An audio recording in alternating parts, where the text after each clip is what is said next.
So I've been lucky enough to spend a second week behind the wheel of a Hyundai IONIQ 6. This is the 2024 version, the rear-wheel drive, and the preferred package on it. So this is very much the entry-level IONIQ 6. This is where it starts.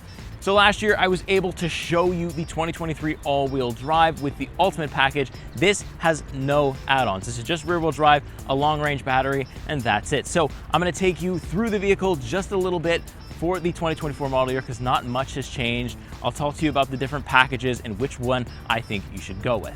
So for starters, I have a matte gray paint color. I think it's rare. I haven't seen very many other IONIQ 6s with it. And the fact that this isn't even the Ultimate trim is really cool.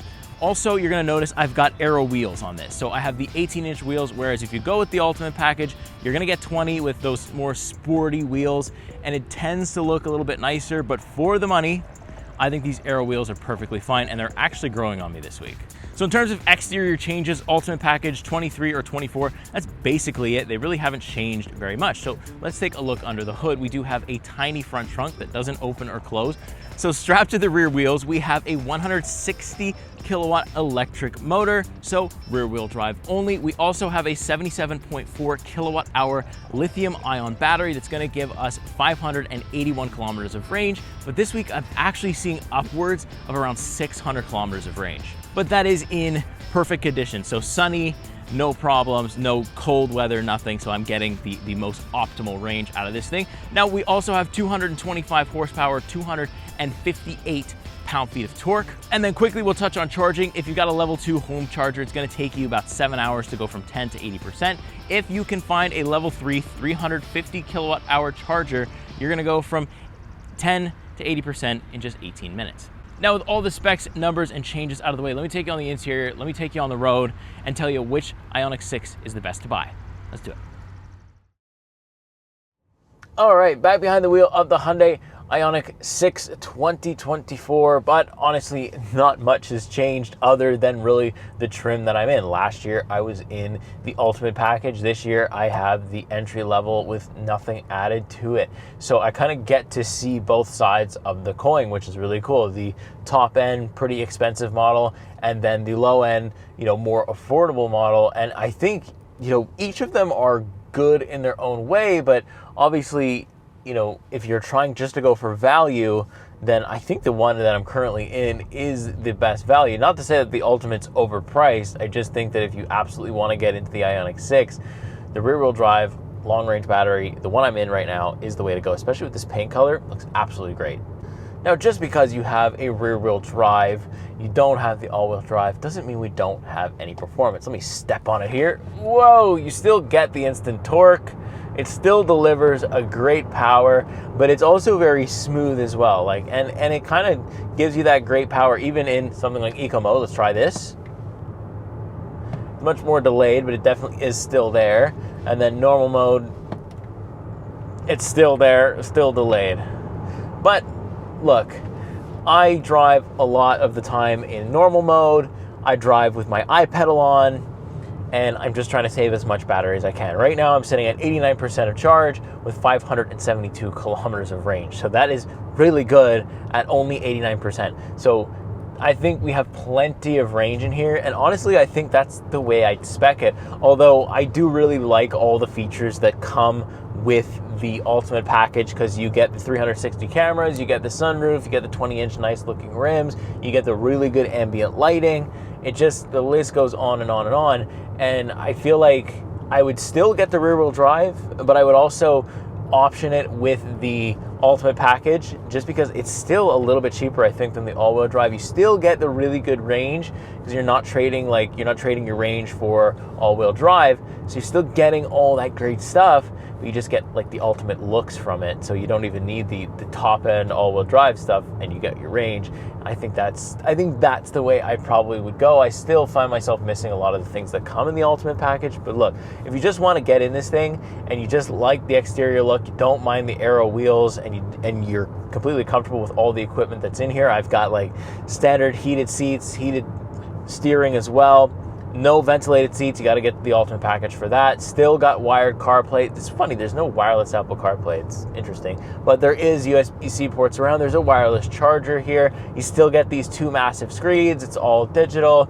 You still get the instant torque, you get the lane centering assist. There's so much in here to offer at the price point that they're offering it, and also it's an EV, so obviously your maintenance is going to be very low. No oil change, no nothing like that, so that's also super important to keep in mind. But yeah, I just think that it's still such a great package, and I feel like they really didn't need to change anything for 2024, because I think they're still kind of, you know, pumping them out. So to change something would be, you know, slowing the process down even further. And at this point, I've driven also the IONIQ 5, pretty much the preferred rear-wheel drive model as well, and I still got to go with the IONIQ 6. I still do prefer a car. Usually I tend to lean towards them. I do love my SUVs, but the cars, the sedans fit so well. I've got so much room here too. Like, there's plenty of room for my baby seat. There's plenty of room for you know, anybody. I think if my kid could walk, she could just, you know, straight up walk back and forth in the second row here. It's just, there's so much room back there. It's incredible. There's also quite a bit of room up front. So quite a long wheelbase. So I feel like, you know, the passenger is kind of further away. And the other difference with the IONIQ 5 is I don't have, or I have this center column that, you know, doesn't have a space, whereas the IONIQ 5 did. And it always scared me. I was always worried about things moving around. The IONIQ 6, I'm really not worried about anything at all. It's not gonna move. I'm not worried about it moving. And it's just a great experience. It's a great look still, even without the ultimate package, even without like the white leather seats that I had last time. It still looks really, really good. The cloth is plenty comfortable. I don't ever find myself thinking that the leather seats were so much more comfortable than these cloth seats. Honestly, I can't even tell the difference. The bolstering is still there. I still feel comfortable. The ride quality is still good.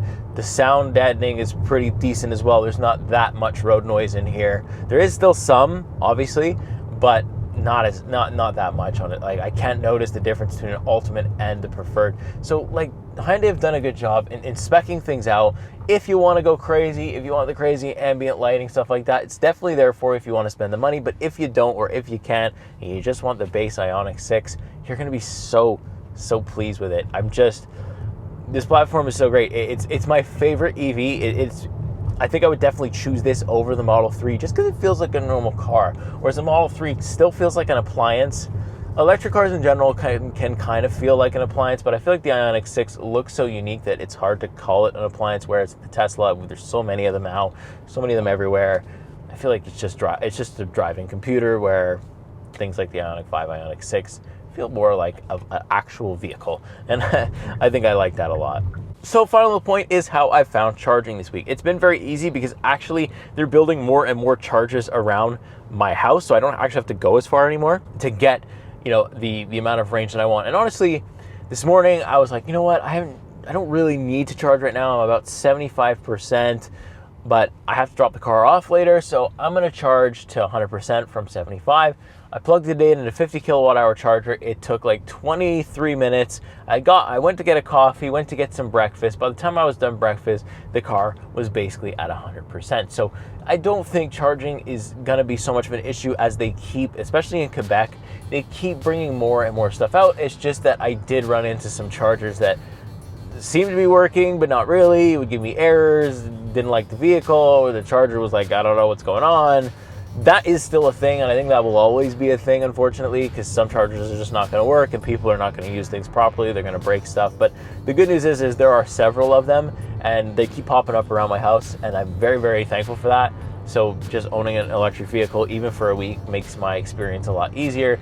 And just to maintain the battery, I've just been plugging it into the normal wall outlet just to maintain the charge overnight, and it's been perfectly fine. But the infrastructure could definitely use some stuff. I still would maybe have a little bit of range anxiety on road trips. It would take that much longer as well. There's always that point to be said, but other than that, yeah, things are getting better on the EV side, especially infrastructure wise, and that's always good news.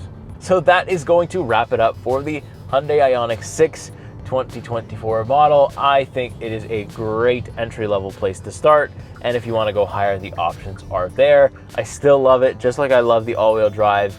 Just because you take features away doesn't mean the core vehicle is terrible. The core vehicle is very, very solid, and I like it a lot, and I think you will too. And so if you found this video helpful at all, make sure you leave a like, Make sure you press the subscribe button. Make sure you turn the bell notifications on so you never miss a new video. YouTube is not going to tell you when we post unless you got that bell notification on. So it's very important that you click that for us. It helps us out more than you know. And with that being said, I will see you in the next week. See you in the next car. Take care.